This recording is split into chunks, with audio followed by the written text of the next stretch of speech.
நாங்கள் என்ன செய்யவில்லை? இங்கே சொன்னார்களே, முஸ்லிம் மக்கள் அதிகமாக வாழுகிறீர்கள். இன்றைக்கு சிஏஏ சட்டம் அமலுக்கு வந்திருக்கிறது. அது யாரால் வந்தது? இந்த பட்டுவில் அதிமுக காரர்கள் இருக்கிறானா? இருந்து எங்கேயாவது ஓரமாக இருந்தால் உனக்கு காது கேட்காதென்றால் ஒக்கல போடி செவிட்டு மெத்தில் வச்சுட்டு வராங்க. அந்த சட்டம் எப்போது வந்தது?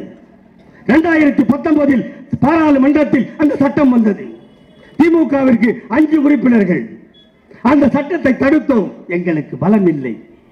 ஆனால் அந்த சட்டத்தில் திருத்தம் கொண்டு வர சொன்னோம். என்ன திருத்தம் என்று கேட்டால், நீங்கள் இந்துக்களுக்கு குடியுரிமை தருகிறீர்கள், பார்சிக்கு தருகிறீர்கள், சீக்கியருக்கு தருகிறீர்கள், இப்படி 6 பேருக்கு தருகிறீர்கள். தயவு செய்து அதில் முஸ்லிம்களையும் இலங்கை தமிழர்களையும் சேர்த்துக் கொள்ளுங்கள் என்று சொன்னோம். அதன் மீது வாதாடினோம், அதன் மீது பேசினோம். இல்லை என்று சொன்னான். வாக்கெடுப்பு நடத்து என்று கேட்டோம். வாக்கெடுப்பு முடியாது, குரல் வாக்கெடுப்பு என்று சொன்னால் அதையும் தடுத்து நிறுத்தி டிவிஷன் வாக்கெடுப்பு என்று கேட்டோம். வாக்கெடுப்பு நடந்தது.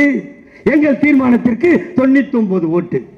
5 பேர் இருக்கிற திமுகவுக்கு 99 ஓட்டு. ஆனால் எங்கள் தீர்மானத்திற்கு எதிராக 124 ஓட்டு. என் அருமை முஸ்லிம் சகோதரர்களே, எல்லோரும் பேசுகின்ற போது ஆரம்பத்திலே உங்களுக்கு ரமலான் வாழ்த்து சொன்னார்கள். நான் சொல்லவில்லை. அதற்கு காரணம் இருக்கிறது. இந்த சட்டம் வந்தது 124 வாக்குகள். திமுக 5, அதற்கு 199. அதிமுக 13. பாமக குரங்குக்கே தாவரத்தை கற்றுக் கொடுத்த ஒரு கட்சின்னா பாமக ஒண்ணுதான். இப்ப குரங்கு தாவறதில்லை மரத்துலலாம்.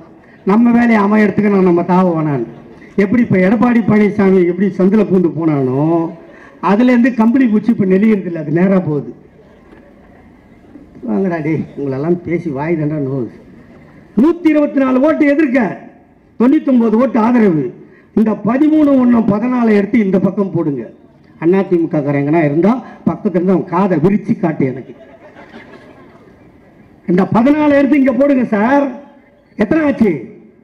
எல்லாம் கணக்கு தெரிஞ்சவங்க தானே.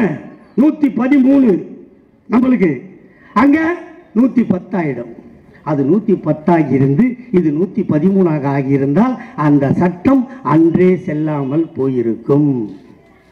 இப்ப யாரோ சொன்னீங்களே, எடப்பாடி பழனிசாமி கிட்ட எவனா கூட்டணி போயிருக்கான்னு சொல்லி, நீங்க கோச்சிக்கினாலும் பரவாயில்ல, என்ன கோத்தகம்மான் திட்டினாலும் பரவாயில்ல, உண்மையான முஸ்லீம் அங்கே போயிருப்பானா? அவன் பிறப்பில் சந்தேகத்தை எழுப்புவது என் கடமைதானே? சொல்லுங்க. ஒருவேளை பிஜேபி ஆட்சிக்கு வந்தால், இப்போ சொன்னார் படப்பை மனோகரன், பாங்கு சொல்லுகின்ற போது நாங்கள் அமைதியாக காத்தோம் என்று.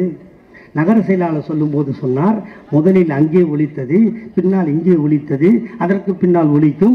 இப்படி உலகம் முழுவதும் 24 மணி நேரமும் பாங்கு ஒலிக்கும். இதுதான் முஸ்லீம் சடங்கு என்று சொன்னீர்களே, இந்த சடங்கை எவன் உனக்கு காப்பாற்றி தருவான்? ஒருவேளை திமுக இல்லாமல் போனால் எண்ணி பார்க்க வேண்டாமா?